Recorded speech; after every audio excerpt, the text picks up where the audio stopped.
The biggest myth around deception is that liars don't look you in the eye. And partly, children aren't real good at looking you in the eye. Kids are, a lot more likely to drop their eye contact. But so are people from different cultures. So are people. I mean, there's many, many reasons why someone would drop their eyes, which is good to know, by the way, when we end up with this about how not to look like a liar. So I'll go back to that in a minute. But right now, just know that there's no research that says that liars don't look you in the eyes. In fact, good liars, or maybe not so good liars, actually overcompensate, because they've heard that too. So they look you too much in the eyes. And pretty soon you think, why didn't he just stop looking at me? She's just staring at me. This is getting creepy. And because I'm trying to make sure that you know that I'm telling the truth. But there are some eye signals that actually are valid. Another one that isn't valid, by the way, is the neuro-linguistic programming, the NLP work about if you look up to the right, it means something. If you look up to the left, it means something. It probably does mean something. I'm not saying that it's incorrect with that, but there's no correlation to where your eye moves and if you're lying or not. I was taught that. I was taught that if your eyes moved to a certain direction, it meant you were constructing a truth rather than recalling a truth. But studies now say not so much.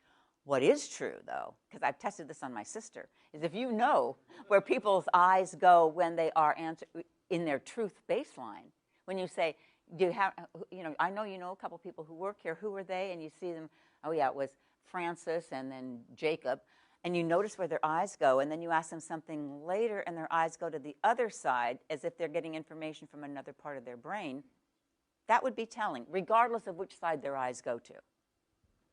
The other thing that happens in lying is that your eyes dilate. Now, there are a lot of places your eyes dilate. Dilates in darkness, dilates when you're in love with someone and you're gazing at each other's eyes. Your eyes are both dilated. Check that out, everyone. But also, again, that effort of lying. So here, and this is very confusing, because if you're in love with someone and your eyes dilate, but if you're lying to them saying, I'm in love with you, their eyes will also dilate. So maybe this isn't a good cue for that. Use it for something else. So eyes do dilate under the strain of having to create the lie. And then there's a blink rate. When the liar is lying, the blink rate goes down. The minute the lie is after it's constructed and told, the blink rate is low. And after the lie is told, oftentimes liars' blink rate will increase up to 8 times. Now, blink rate makes people look nervous. I know when I was doing watching some of the presidential campaigns, high blink rates are not good for a presidential candidate because it makes them look like they're lying or unsure. But literally, if their blink rate is low and then it goes up after they've said something, that would be a better indicator than just normal blink rate.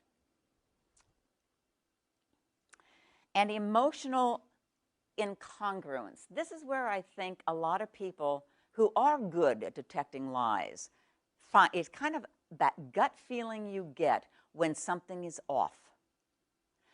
And that could be because you don't know it, but you're really pretty good at spotting micro expressions, those expressions that hit for a fraction of a second and then get caught immediately and replaced, usually with a phony smile, which is our favorite replacement sign for anything that we don't want people to see, any other emotion.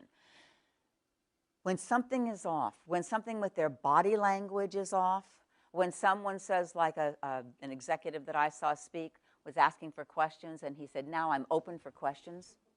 I mean, there's something, I mean, you and I laughed, that entire audience, not one person caught that they couldn't come up with any questions. It was such a dichotomy between what he was saying and what his body was displaying. So those are the things that you catch unconsciously or consciously now, more often, and that will make you think somebody's lying. So you want to, that's that gut feeling, you want to pay attention to it. There is something, though, that emotions won't tell you. A liar can look incredibly fearful that he's going to be caught. But so can a truthful person look very fearful that you're not going to believe him. So fear, you're not mind reading. What you're doing is picking up an emotion. And you can be pretty good at that. You can say, okay, I know that's fear, but you cannot say what generated that fear.